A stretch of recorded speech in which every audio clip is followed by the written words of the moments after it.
Les adventistes en Ukraine se joignent avec enthousiasme à la campagne Christ pour l'Europe. En Albanie, cette initiative Christ pour l'Europe est enrichie de temps de culte, d'études de la Bible et de baptême. Le séminaire théologique adventiste du 7e jour à l'université Andrews lance 3 nouvelles initiatives pour le programme de Master in Divinity. Le leadership de l'Église adventiste dans la région interaméricaine encourage les efforts pour toucher les communautés urbaines et séculières. Une mission médicale offre des soins essentiels sur une île isolée en Malaisie. Ces histoires et d'autres nouvelles pleines d'espoir maintenant sur ANN.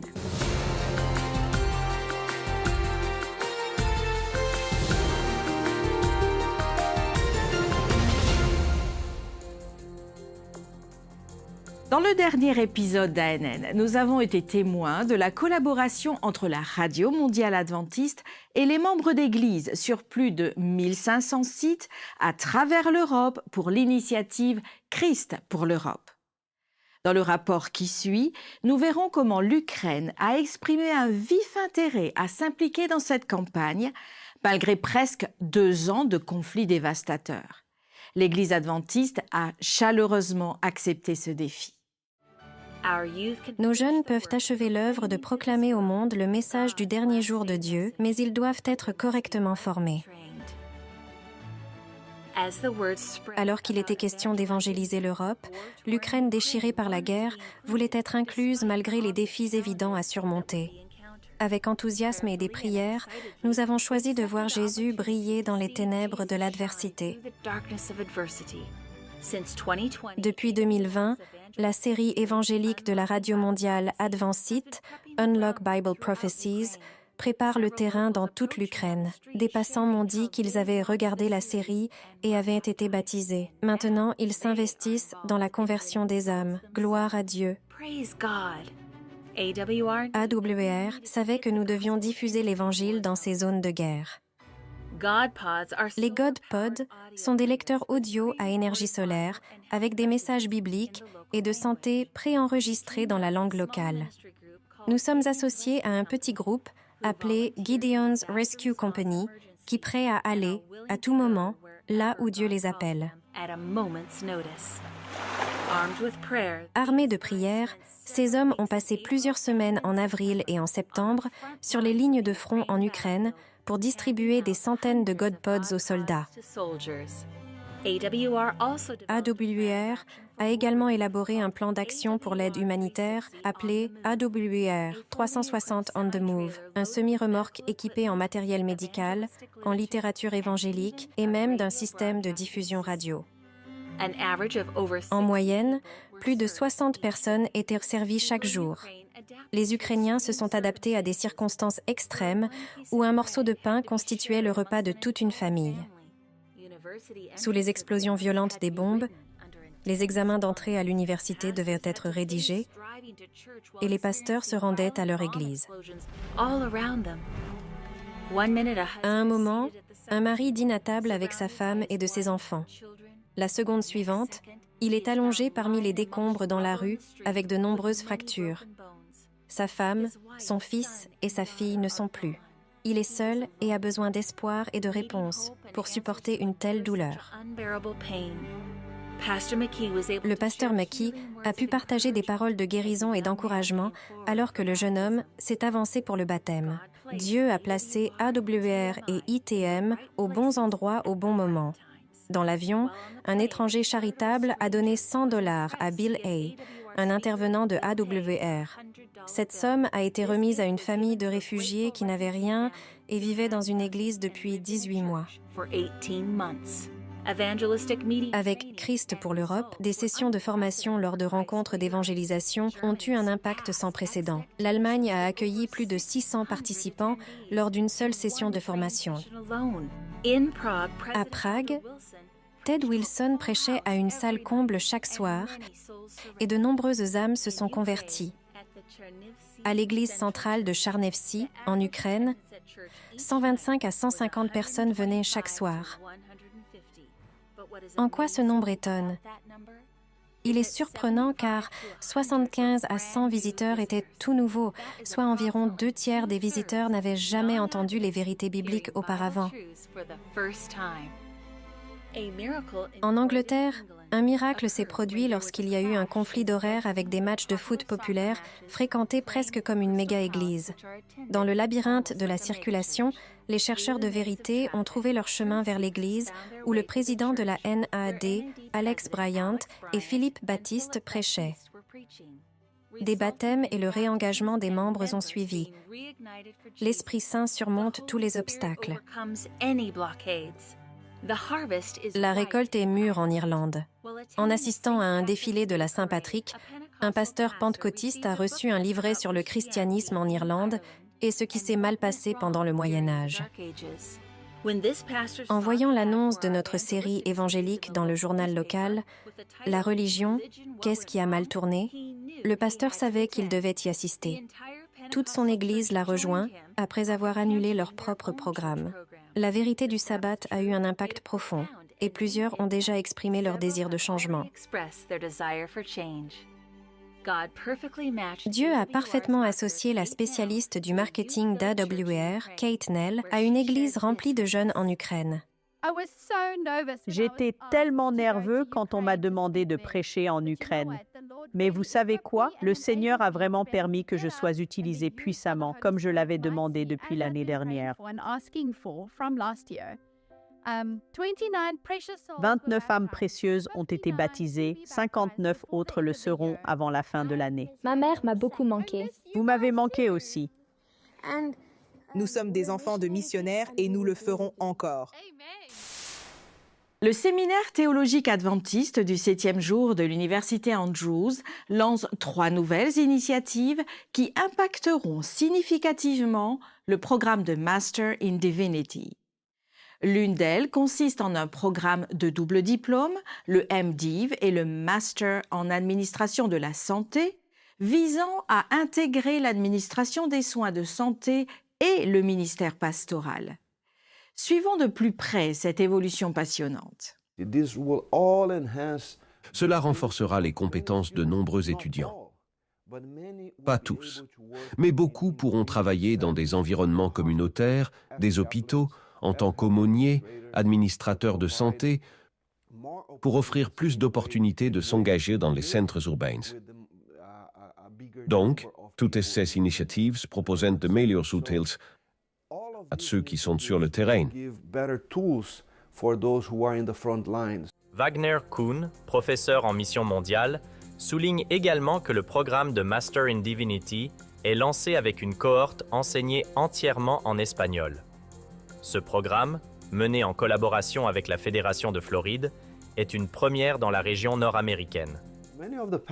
Beaucoup de pasteurs qui parlent espagnol parlent aussi anglais, ce qui les préparera mieux pour étendre leur ministère dans d'autres langues également. C'est très important de pouvoir être pasteur d'une église anglophone ou d'une église internationale. Plus vous êtes formé, plus vous avez de dons, plus vous aidez votre communauté. Le leadership de l'Église adventiste de la région interaméricaine met activement l'accent sur des initiatives visant à entrer en relation avec les communautés urbaines et séculières. Le leadership de l'Église adventiste dans les pays de la région administrative interaméricaine encourage les efforts pour atteindre les communautés urbaines et séculières. De nouvelles congrégations adventistes du 7e jour mènent un projet innovant pour partager le message de l'Évangile. Appelées Églises amicales, ces congrégations sont composées d'étudiants universitaires, de professionnels du monde des affaires et de personnes qui ne fréquentent généralement pas les services religieux traditionnels.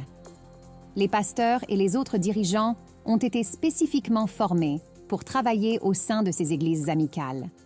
Des bâtiments moins distinctifs, des services de culte moins formels, des projets communautaires et des activités régulières, comme des matchs de football, font partie des actions stratégiques visant à attirer les individus et à partager le message d'espoir avec des personnes au mode de pensée laïque. Ces initiatives sont actuellement actives dans 10 villes comptant plus d'1 million d'habitants répartis dans 4 pays.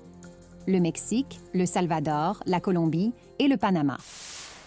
Dans la rubrique « Cette semaine dans l'histoire adventiste », Michael Yonker parle de la mission de l'Institut de recherche en géosciences qui a été créé il y a plus de 60 ans. Le but de cet institut est d'explorer la relation entre la science moderne et le récit biblique de la création. Le 25 octobre 1957, le président de la Conférence générale, Reuben Figure, a présenté une proposition au comité de la Conférence générale pour former des personnes en géologie et paléontologie. Cette proposition suggérait d'envoyer 2 hommes expérimentés pour des études avancées dans ces domaines et la nomination d'un comité pour superviser cette initiative. Figure a été membre de ce comité. Ce fut le commencement de l'Institut de recherche en géosciences, ou GRI, d'abord à l'Université missionnaire Emmanuel, puis à l'Université Andrews. L'Institut de géosciences continue de servir la Conférence générale en examinant la relation entre la science actuelle et le récit biblique de la création. Selon sa mission, il vise à étudier le monde naturel pour développer et partager une vision conforme à l'enseignement biblique, comme le reflète la déclaration de croyance fondamentale des adventistes sur la création. Parmi les premiers dirigeants figuraient le Dr Frank, le Dr Robert, le Dr Harold et le Dr Ariel, fondateurs du futur département des sciences de la Terre et de la biologie à l'université de Loma Linda. C'est là que le GRI s'est installé après une brève période au Michigan. Le programme à Loma Linda, élaboré en partenariat avec le GRI, était unique. Pour regarder l'épisode complet « Création » de l'Institut de recherche en géosciences, rendez-vous sur le site officiel en anglais de l'Église adventiste du 7e jour sur YouTube et recherchez ASTR, puis This Week in Adventist History.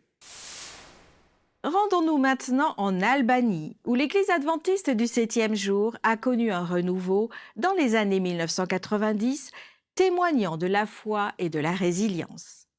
La communauté locale, bénie d'une jeunesse dynamique et dévouée, a récemment célébré son engagement indéfectible par le joyeux baptême de 2 personnes. Les membres locaux se sont réunis pour le 2e camp familial albanais dans la ville d'Elbasan, qui s'est impliqué dans l'initiative Christ pour l'Europe. Le pasteur Elbert Kuhn, secrétaire associé de la Conférence générale des adventistes du 7e jour, a été le principal orateur de ce camp familial annuel en Albanie. Il a souligné l'importance de collaborer avec la communauté locale pour partager l'évangile. Le pasteur Delmar Rice, président de l'Église adventiste du 7e jour dans ce pays, explique que ce camp est une occasion unique de rassembler et d'unir chaque année les membres de toutes les églises albanaises. Le baptême de Mirela Zila par son fils, le pasteur Marco Fracheri, a suscité beaucoup d'émotions. Leur joie et leur gratitude partagée. Une mission médicale permet d'offrir des services de santé essentiels sur l'île reculée de Gaïa en Malaisie. Malgré sa beauté naturelle, l'emplacement éloigné de cette île pose des défis en matière d'accès aux soins de santé, ce qui se traduit par une disponibilité limitée de ces soins pour ses habitants. La mission médicale vise à combler cet écart et à fournir une assistance indispensable. Des consultations gratuites, des médicaments, des examens de base et des ateliers ont été proposés pour traiter divers problèmes sanitaires auxquels fait face la population locale. La mission de santé était le résultat d'un effort collaboratif entre l'Église adventiste de Sabah et le Bureau régional adventiste en Malaisie. À la tête de cette initiative se trouvait le docteur Jeanne Botabara Yap, directrice des ministères de la Santé pour la Malaisie, et Doreen Lim, directrice des ministères de la Santé à Sabah. Le nouveau programme d'Advent Health for Children pour le syndrome de Down offrira des soins révolutionnaires pour les enfants et les adultes et établira une nouvelle norme de soins de santé dans le sud-est des États-Unis. La clinique Smile with Stella Tremonti, portant le nom de la fille de Mark Tremonti, guitariste du célèbre groupe Creed, est située à Orlando, en Floride. Les patients atteints de trisomie vivent au-delà de l'enfance, jusqu'à la cinquantaine ou la soixantaine. Beaucoup d'entre eux ont des emplois d'adultes normaux et font partie de la société. Mais la formation pour le trisomie se fait principalement avec des pédiatres. Donc une fois l'âge des 18 ans atteint, les parents se retrouvent seuls. Même les généralistes ne se sentent pas à l'aise. C'est un besoin. Dans certaines régions, cela n'existe pas.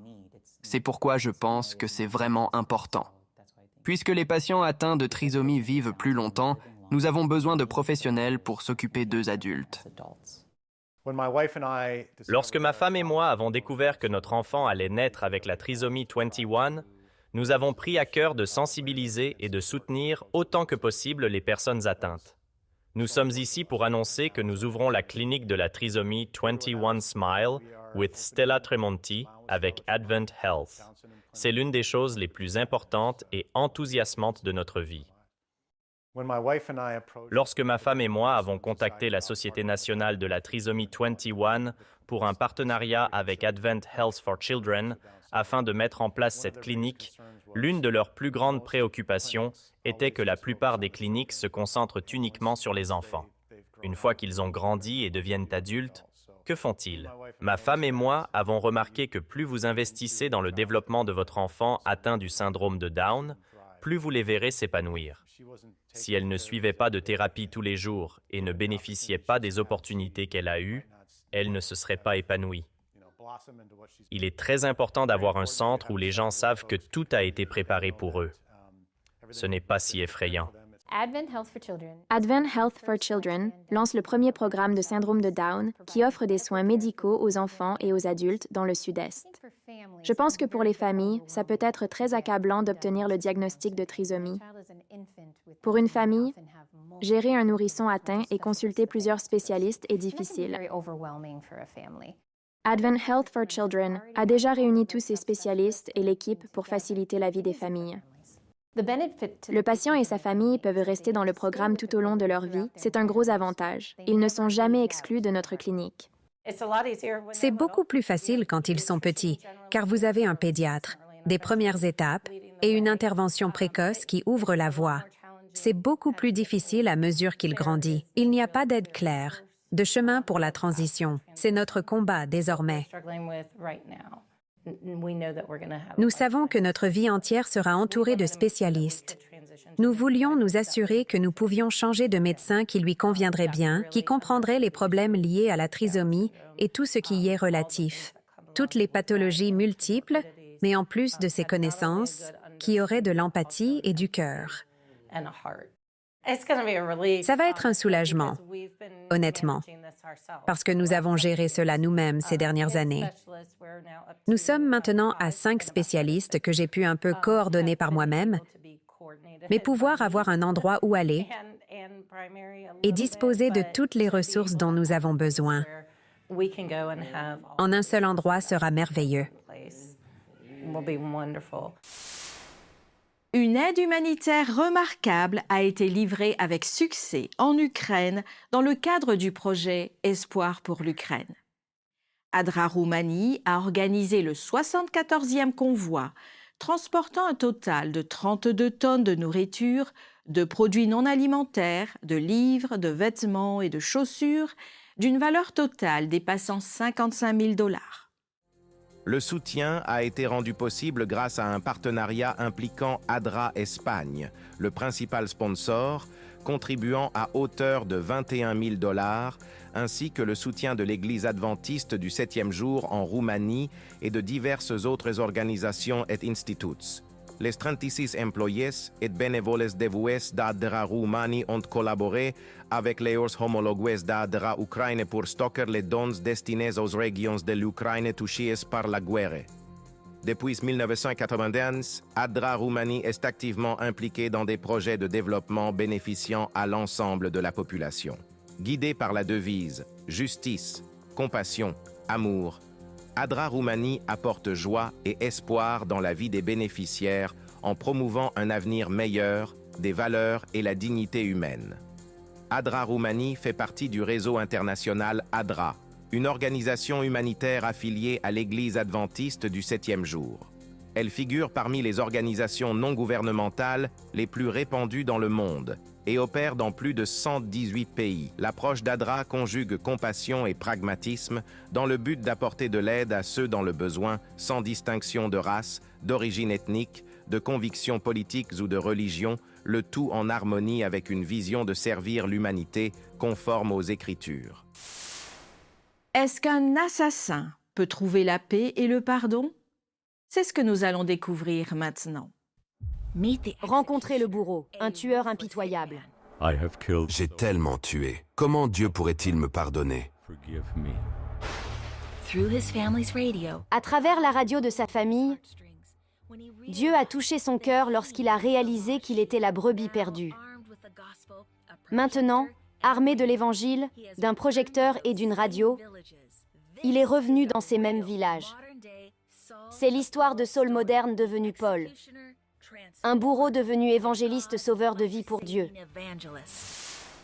L'université Valley View au Ghana, qui a commencé dans les années 1980 avec seulement 16 étudiants, compte maintenant plus de 10 000 étudiants provenant de plus de 25 pays. Jusqu'à présent, l'université n'avait pas d'église sur le campus où tous les étudiants pouvaient se réunir pour le culte.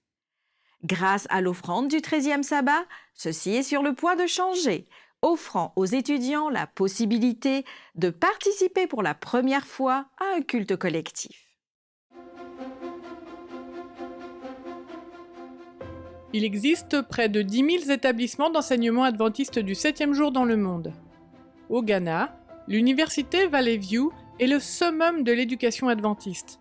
Elle est située non loin de la capitale du Ghana, Accra. Nous avons été les premiers à obtenir la charte d'une université privée dans ce pays. Nous en sommes donc conscients, d'autant que c'est le seul établissement d'enseignement supérieur confessionnel au Ghana. D'un petit département de théologie dans les années 1980, l'université Valley View propose aujourd'hui 43 programmes universitaires, de la licence au doctorat. Elle n'a commencé qu'avec 16 étudiants et en compte aujourd'hui plus de 10 000, originaires de plus de 25 pays. Gina est un étudiant du département de théologie. Il n'est pourtant pas issu d'un milieu adventiste. Je suis étudiant en théologie, niveau 4, deuxième semestre, et je suis l'aumônier des étudiants. J'apprécie le fait de pouvoir faire partie de la vie des gens, d'y contribuer. C'est le service à l'humanité sur le campus. Pendant son enfance, Gina a eu l'impression que sa famille n'était jamais en phase avec ses pratiques religieuses. Mon père, philosophe et politicien, était à la recherche de Dieu. C'est le milieu familial dans lequel je suis issu. Il a eu un intérêt pour la religion traditionnelle africaine et a touché au spiritisme. Mais il n'a pas pu trouver Dieu parce que, voyez-vous, il y avait en lui un vide profond qui aspirait à connaître Dieu.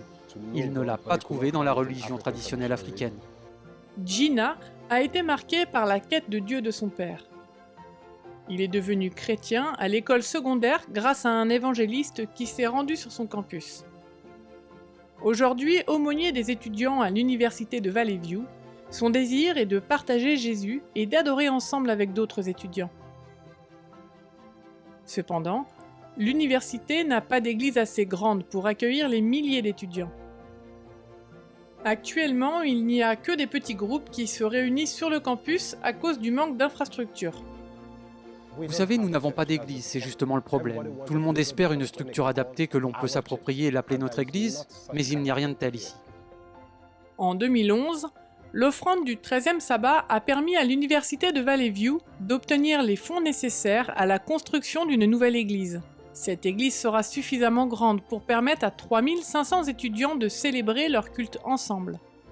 Bien que le bâtiment ne soit pas entièrement achevé, ils tiendront bientôt leur premier service religieux ensemble. Nous remercions l'Église adventiste du 7e jour, l'Église mondiale, de nous avoir aidés. Sans elle, nous n'aurions pas pu construire cet énorme bâtiment. Dans quelques mois, nous célébrerons le culte dans cette église. Pour la première fois depuis de nombreuses années, Gina et les étudiants de l'université adoreront ensemble grâce à votre contribution à l'offrande du 13e sabbat. Merci de prier pour l'université de Valley View et pour les futurs projets auxquels l'offrande du 13e sabbat contribuera dans le monde. Merci d'avoir suivi ANN. Rejoignez-nous la semaine prochaine pour plus de nouvelles du siège de l'Église adventiste du 7e jour. Saviez-vous que l'Église adventiste du 7e jour a une chaîne YouTube où vous pouvez regarder ANN Vidéo, ANN in Depth et plein d'autres vidéos étonnantes sur la prophétie, la santé et l'étude de la Bible? Cliquez sur le bouton « S'abonner » pour ne jamais manquer une nouvelle vidéo. Vous pouvez également nous laisser un commentaire ou un sujet de prière. Notre équipe priera pour vous 24 heures sur 24 et 7 jours sur 7. Avant de nous quitter, voici une bonne nouvelle tirée de 2 Timothée au chapitre 1 et au verset 7. Car ce n'est pas un esprit de timidité que Dieu nous a donné, mais un esprit de force, d'amour et de sagesse. Ainsi s'achève notre programme de cette semaine. N'oubliez pas que vous pouvez toujours visiter adventiste.news/fr pour des nouvelles quotidiennes et des vidéos. À la semaine prochaine pour d'autres nouvelles de foi, d'amour et d'espérance. Que Dieu vous bénisse.